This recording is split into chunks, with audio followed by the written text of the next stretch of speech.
What's up, everybody? Welcome back to my channel. Welcome if you're new. I hope that you all are doing well. In today's video, we are going to be reviewing Twisted Games by Ana Huang. If you have never seen my face before, hi, my name is Mangi. Please make sure to hit the subscribe button to join the family, and make sure to hit the notification bell so you get notified whenever I upload. And without any further ado, we are going to hop right into today's review. So this book is the second book to Twisted Love by Ana Huang, and it's part of the Twisted series. Obviously, this is Twisted Games. This book is about, oh goodness, I love it. I love reading about people who are royalty so much. I don't know why, but as soon as there's royalty in a book, I'm like, ooh. And a lot of the times I just hope that they're good people, because otherwise I'm gonna dislike the book. But now, this book is about this princess. Her name is Bridget von Ashburg, I think. And she's a princess of a small European country named Eldora. As soon as they described Eldora, as soon as Ana Huang described Eldora, I thought of Liechtenstein. I hope it's pronounced that. I've never heard anyone say the name before, but I hope it is pronounced that way, because they describe it as a small European country. And if you don't know, Liechtenstein is a small country in Europe. Liechtenstein is a country that is landlocked between Switzerland and Austria, I think. And I immediately thought of that, and now I want to go to Liechtenstein. Of all the European countries that I've read about or known about, Liechtenstein has been on my list since I first found out about it. I think it was 2023 or 2022, because it seems like it has such a rich history, and it's not a country that we normally learn about, like we learn a lot about Spain, we learn a lot about England, about Germany, that one way too much, Italy and France and all these places. But Liechtenstein is not a country that I know much about, and that's one of the countries that I'm like, oh, if I ever go to Europe, I think I would want to spend a few days in this country, or at least a day, and just learn about the history. It sounds absolutely beautiful. I want to stop daydreaming now. So anyway, she's a princess, and the main character, his name is Rhys Lawson, which I like his surname. I don't know why, but I just like his surname. And he is actually her bodyguard, if you can believe it. When they first meet, it feels like they're not gonna get along, these people. Hey, the first thing I thought when I first found out that her old bodyguard was leaving and she was going to get a new one, I was like, oh, I feel like they're not gonna get along very well. Hey, and then they met, and I was like, ooh, we get a little bit of an enemies to lovers thing. I felt in my bones that it was gonna be that way. I was like, it's gonna be an enemies to lovers, or forbidden love, I guess. But I felt like enemies to lovers. Enemies to lovers, these people are going to pretend not to like each other. They're going to hide their emotions. They're going to hide their feelings until some point where they just can't hide it anymore. I felt it in my bones, and that is exactly what happens, right? So when they first meet, of course, they don't know much about each other besides what they're supposed to know, because she's the princess, he's the bodyguard, and she's this person who has to be perfect on the outside, and she lives up to that, right? But on the inside, she's feeling very trapped. She really does not like the idea of being watched so much, the idea of so much of your life being controlled and it not being your own. And now this guy is hyper controlling and absolutely overprotective, which seems to be on brand, because even in the last book, the main character was also very overprotective and borderline controlling. But it's beautiful to watch. Okay, I want somebody who's like that. But for him, I guess you could excuse it and say, oh, but it's his duty. But nah, there was something more to it. I knew there was something more to it. I was like, there we go. I was so excited reading this book. The entire time, I feel like I was I was more excited reading this book than I was with Twisted Love, because with Twisted Love, of course, I was new to the whole universe, and I was like, "Oh, nice, lovely, beautiful." I liked it.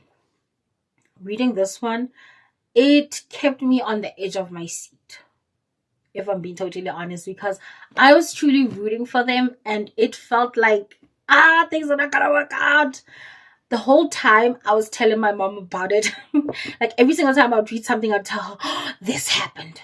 And then that happened." Not every single detail, but every single time there was a hiccup or there was something that did not happen the way I expected it to, I needed someone to talk to, and luckily she allows me to just speak and she be my sounding board. I enjoy that. I appreciate that so much. Sometimes I'm like, I need to find friends who read in my age group, because the woman does not even like reading. Okay, she introduced me to reading and then dropped me, and she's like, "I just wanted you to learn to speak. Bye." Which, if you guys don't know, my mom used to buy me books when I was much younger. Um, um, I remember I used to have Little Bunny Lost His Mommy, and then I used to have this book that was a pop-up book. It was Mr. Periwinkle the Postman, and it was like following his time, his like day throughout. It was beautiful. Anyway, I'll pop up pictures if I can find those pictures. Those are my very first books, and then I had a Little Red Riding Hood, and I had Peter Pan. But it was like the same book, like two stories in the same book. I loved those books so much. I was like, "Oh my goodness, I'm going to keep these books, and then when I have children, I'm going to show it to them." And then my mom made me borrow my books to my niece, and my niece tore them. And to this day, I'm angry about that, because I'm like, "Oh, I lost something so sentimental to me, and I don't borrow my niece books." She comes here, she's like, "Oh, she really loves After," and she's always like, "Oh, would you let me?" I'm like, "No, I'm not gonna let you borrow After, because you tore my books. I can never trust you with my books ever again." And I keep telling my mom, "I'm never gonna trust you again to tell anyone to take my books. Don't ever give my books to anyone." I tell her all the time, like, "Please, my books are mine and mine alone. Don't let anybody touch them." Okay. Anyway, you guys. So, this guy already is like a very mysterious person. Just him being a bodyguard, of course, set him a little bit off from any other person that we've met in the past, because he's there's a little bit of professionalism, not even a little. There's some professionalism that needs to go on there. So already he's a mysterious person, but now he's also a bodyguard, and he takes it to the extreme. He's a very rigid person. Um, when we first read this, now it's just like, I feel like I would dislike you. I would dislike you so much if I had to work with you. He was very controlling. I really, really, really, really, really did not like him in the beginning, but I knew that it was gonna change, because I was like, I know we're gonna have some handsome men, and we're not gonna like him in the end. Is there? Is there? I feel like he's gonna do something sweet. Anyway, like I said, she's expected to be this perfect princess. Everybody's watching her. Everybody has expectations of her. And I read that and I was like, I could not imagine being a princess, because, I mean, I watched the Princess Protection Program growing up, and so I knew that being a princess was not all glitz and glam, right? But here's this girl now I'm reading about. She's in her 20s, and there's so much expectations placed on her. And I'm like, I'm so glad I'm not of royalty right now, because who? I would rebel so hard. I would rebel so hard. I don't know. I don't like the idea of feeling like I'm trapped in a cage, and it's not even my cage. Like, if I make the cage and I put myself in it, it's kind of like I can't fight it, because I'm the one who created it for myself. But if other people are like, "You can't do this, you can't do that," and I'm already like, "Ooh, you're gonna piss me off. You and I are not gonna get along." I'm already just thinking, you and I are not gonna get along very well. And yeah, basically that's how she feels. And he is hired, of course, to protect her and not befriend her. But this becomes very, very difficult. Immediately they clash, because here's this girl who just wants a sliver of freedom. She came all the way to the US so she could have a little bit of freedom. And here's this man who's making her life difficult. This man is stricter than her past bodyguard, and he's coming in and changing things. And I almost feel like she was just like, why fihla lu fihla so batla change dintho. Like, can't you just learn? Can't you just adapt to my life? Can't you just come in, learn from this one, what we do, and follow procedure, right? He's coming in, he wants to make new rules, wants her to move to a new place, all these things. He's just, even I felt like he was too strict. Even I was like, can you calm down? Please, can you calm down? But of course, he's proven right. A little later on, he's proven right that she needs a little bit more protection, or she needs to at least pay attention to him. It's a whole thing. So of course, as the story goes, their attraction to one another is absolutely undeniable, to a point where even they can tell, bah, more. I should not keep playing this game. I should not keep playing this game.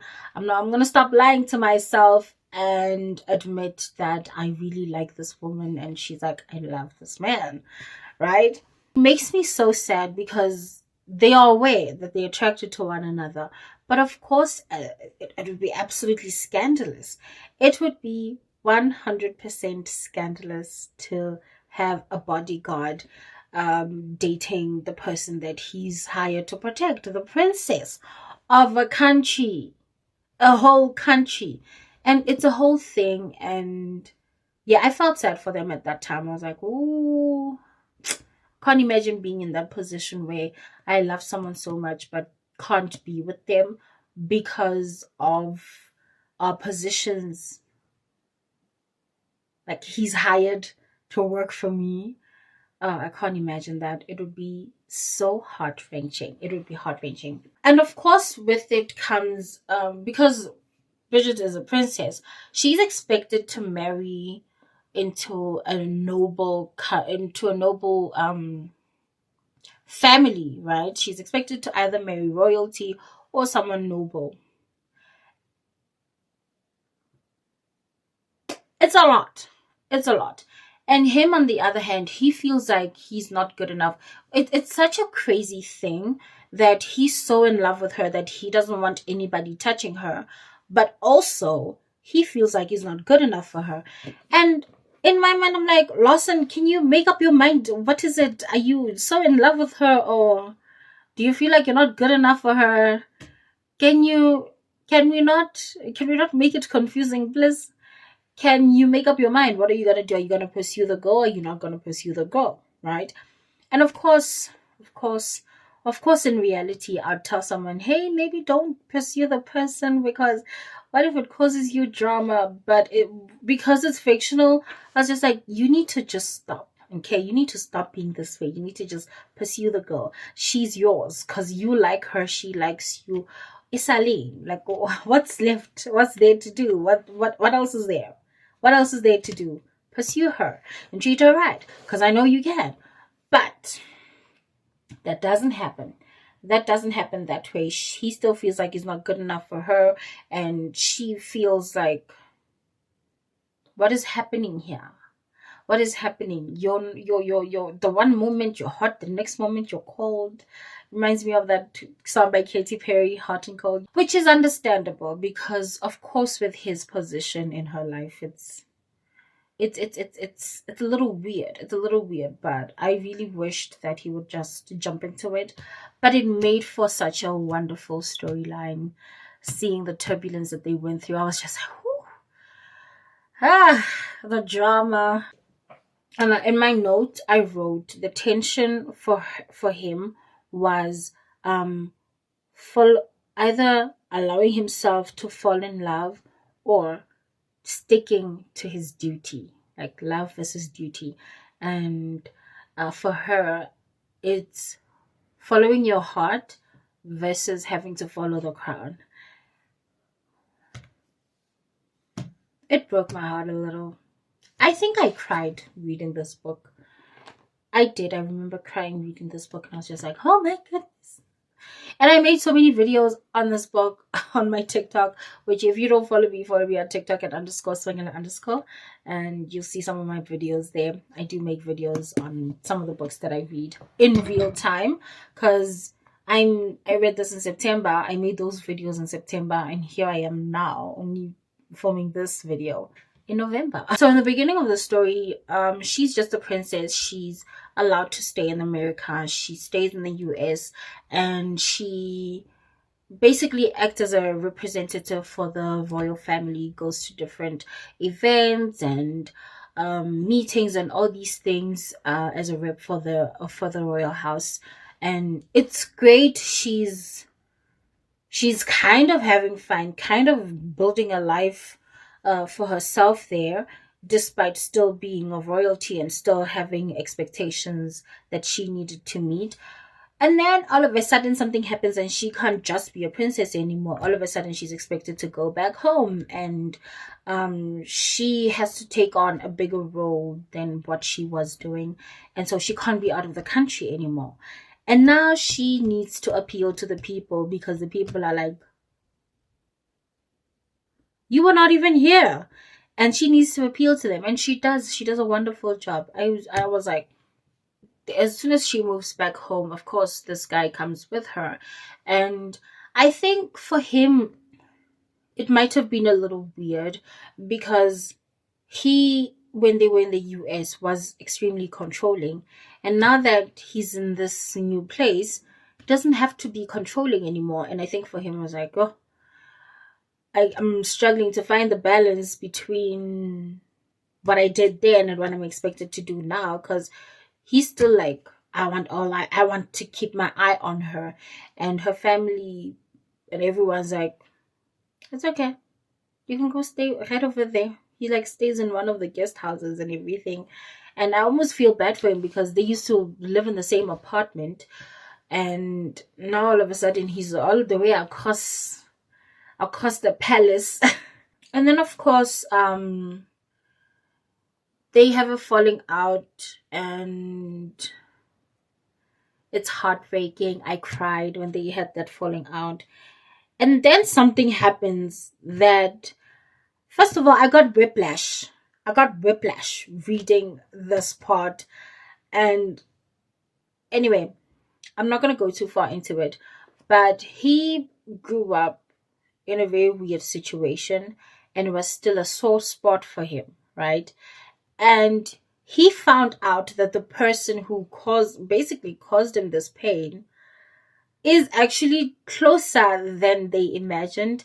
And in the beginning, I'm thinking, oh, if he's this person's child, right, it means he gets to marry Bridget.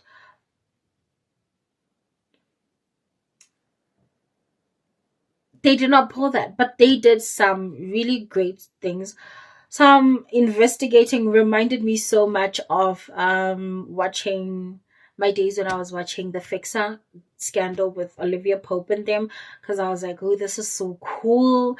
And I was so proud of Bridget at the time. I was like, oh, this is how girls use their brains. I like this. She found a way around the system and made sure that the system worked for her. And it was pretty cool. It was lovely watching that, because also you get a little bit of an inside scoop on how politics work, right? Especially in small countries such as hers. And it's not that far-fetched from what I know about the few countries whose political structures I've studied. But it was still so cool to watch. It's like, interesting. What is she gonna do? And yeah, I'm not gonna lie, I love morally gray characters in books, and both of them were morally gray, and I was like, you guys are just, you're fulfilling something in me that I did not know and needed to be fulfilled. One of my favorite things about the book is that it was a slow burn. And the whole time I was like, is it gonna happen? Is it not gonna happen?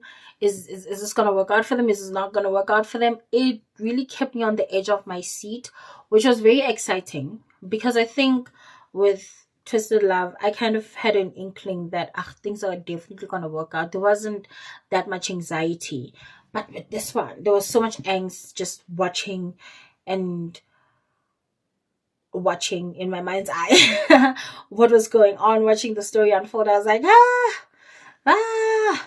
is it gonna happen? Is it not gonna happen? What is going on? I was just every single day I read this book, I was screaming into the void, like, is it gonna work? I want to know if it's gonna work.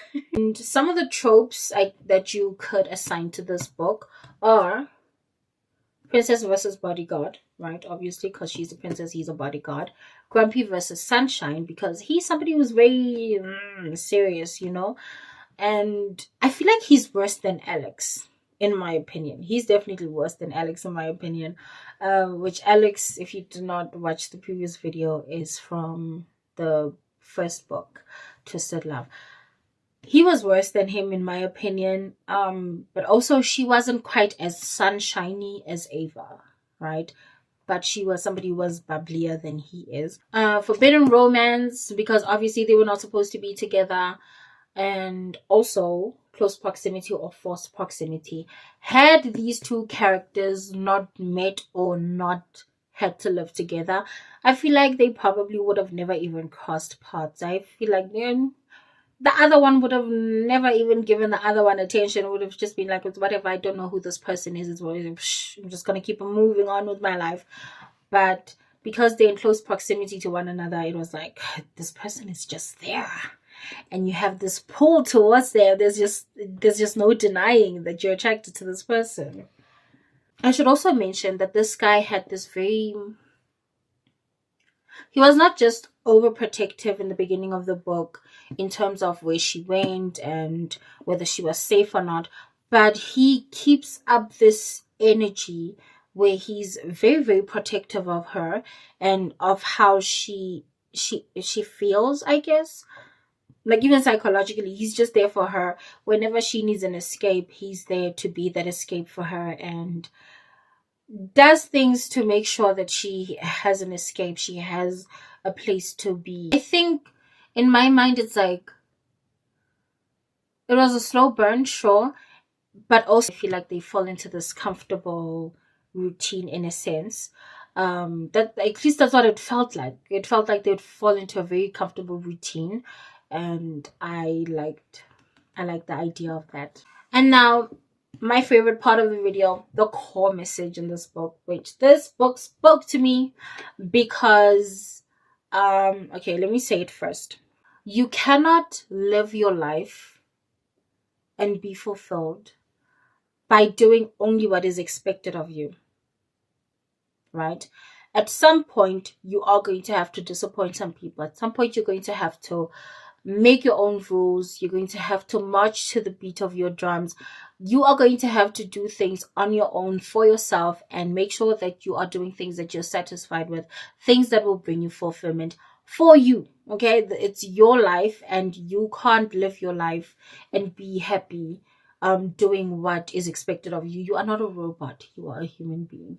And this is for all my people pleasers out there, my recovering people pleasers. Your life is yours and you need to be able to do things that you want to do. You need to be happy. You need to be proud of yourself, not just for finishing tasks and just checking check boxes. No, you need to look at your life and feel genuinely, man, I'm so proud of myself because you followed your heart. You've done things that you are truly proud of. You can't keep doing things that everybody expects you to do because it's never going to be fulfilling. It will never be fulfilling. You will always feel empty. You will always feel like there's something missing. You will always feel like you are missing out on life. And you will reach the end of your life and you will look back and you'll say, I hated that. That was not fun. You will never be happy. So whatever it is that you do, of course, there are things that we cannot escape. We are living in a world where we can't escape having to please someone or pandering to someone or doing things to please someone because it's a whole system, right? But make the system work for you. Make the system work for you. Do whatever you can to pull together what is expected of you and whatever you're passionate about, and make it work. Make it work as far as possible. It's not easy. I'm saying this right now. I know it's not easy. It's easier said than done. Absolutely, I agree with you. But do not ever, ever lose yourself trying to either get validation from other people or seek approval from somebody else or something else. Always, always, always make sure that you give yourself the step of approval. Whatever you do should be something that you're happy with. Whatever you do should be something that you're very proud of. And as soon as you are in a space where you feel like you're not being fulfilled, as soon as you find yourself in spaces where you are not able to live out your passion or live out your best life, you need to start making plans to get out of that space and get yourself into spaces where you feel appreciated, where you love what you're doing, where you are pushed by passion. Because let me tell you, when that burnout comes, it's going to crush you. It's going to crush you. It helps to be in spaces that you're passionate about, because it will carry you through. That is what will carry you. That is what will push you. Okay? Thanks so much for tuning in. I love you all so much. Make sure to hit the subscribe button to join the family. Make sure to also follow me on Instagram, on TikTok, and on Twitter at _Smangela_. Also add me on Snapchat if you are on Snapchat. Follow my Goodreads to see all the books that I'm reading, and make sure that you check out all of my other links in the description box down below. Comment and tell me if you would marry into royalty or marry a bodyguard had you been in Bridget's position. I'm not gonna lie, I feel like I'd have issues as a recovering people pleaser. Like I said, I feel like I'd have issues choosing, and I probably would have felt the pressure to choose the guy of noble blood and not the bodyguard. So yeah, it's difficult, and I want to know what you would have done. But thank you so much. I love you all so much, all the way to the moon, around the sun, and back again. Bye.